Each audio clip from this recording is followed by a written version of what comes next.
জয় জগন্নাথ। এটা হচ্ছে ইসকন রেমুনা। কালকে যে আমি এসছি, আজকে হচ্ছে সেকেন্ড ডে। কি সুন্দর সিংহ দর্শন করো। জয় জগন্নাথ স্বামী নয়ন পথগামী ভব তুমি। আজকে আমরা মানে এখানে ঘুরবো আর কি। এখানে মানে মন্দিরে চলো ভালো করে দেখাই। ইসকনের টেম্পলটা বাইরে থেকে এটা তৈরি হচ্ছে আর কি, এখনও পুরোটা কমপ্লিট হয়নি। যাই হোক, ইসকনের মন্দির আছে বলে আমরা এখানে ওখানে গিয়ে দাও একটু প্রসাদ পেতে পারি। প্রসাদ পাওয়া হয়ে গেল। চলো একটু মন্দিরটা দূর থেকে দেখি। এটা হচ্ছে পুরো মন্দিরটা,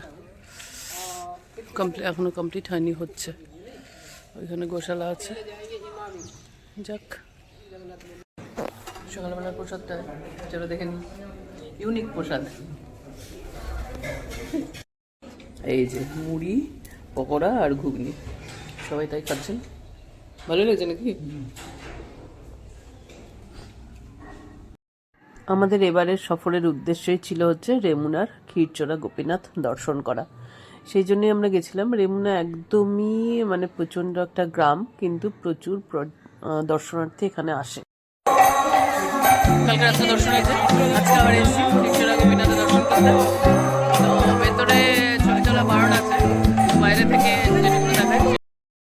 আমরা যখন দর্শন করতে গেছিলাম তখন মন্দিরের একটা বাৎসরিক অনুষ্ঠান হচ্ছিল, কোনো এক সন্ত বাবাজির আবির্ভাব তিথি চলছিল। যাই হোক, ভেতরে যেহেতু ছবি তোলা যায় না, আমিও চেষ্টা করিনি, কারণ ভগবানকে ভগবানের মতোই থাকতে দেওয়া উচিত।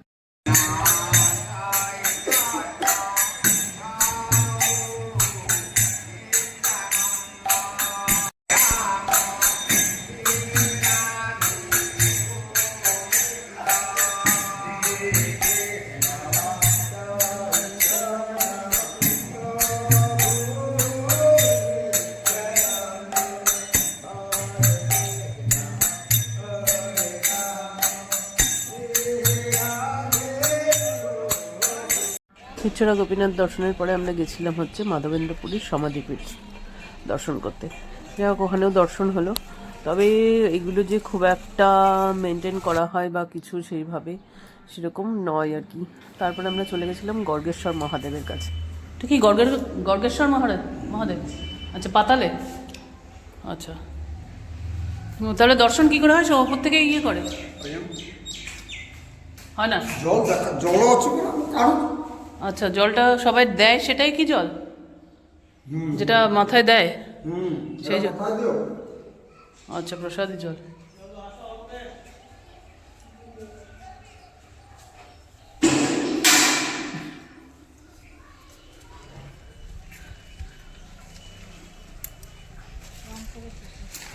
হ্যাঁ, শিব পুজো গেল না। জয় নন্দী মহারাজ কি জয়। কবেকার পাথর কি জানি।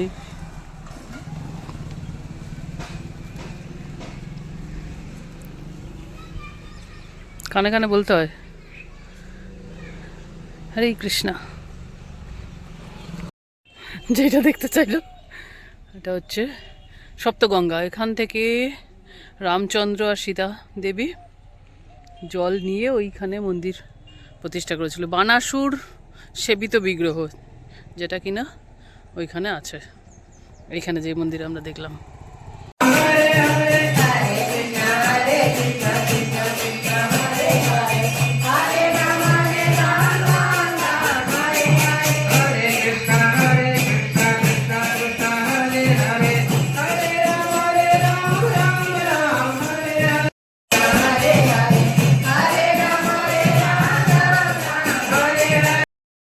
রেমুনাতে মোটামুটি যা দর্শন করার আমরা দর্শন করে চলে এসেছিলাম হচ্ছে আবার ইসকনের মন্দিরে। ইসকনের মন্দিরটা রেমুনার ক্ষীরচোরা গোপীনাথ থেকে খুব বেশি দূরে নয়, যাই হোক হাঁটা পথেই, ওখানে টোটো পাওয়া যায় না, হাঁটা পথেই।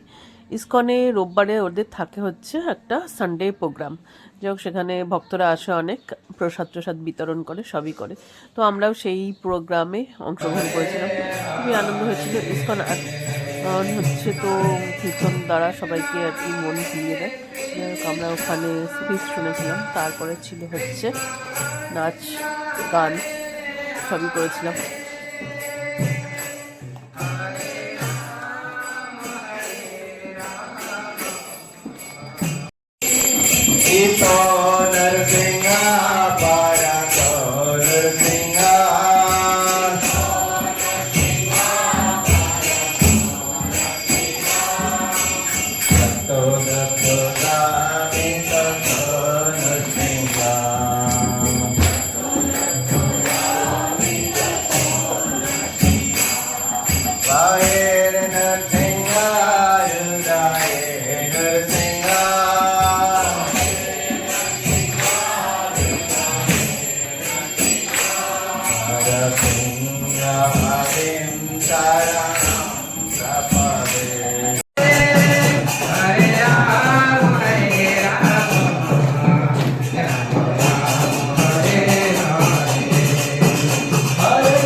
প্রসাদ এমন একটা জিনিস যেটা কিনা বড় লোক ছোট লোক কোনো কিছু দেখায় না, সবাইকে কিন্তু একটা আসনে একটা লাইনে দাঁড় করিয়ে দেয়। তো আমরাও সেইভাবে, ওখানে প্রচুর ভক্ত ছিল, সেইভাবেই প্রসাদ গ্রহণ করেছিলাম।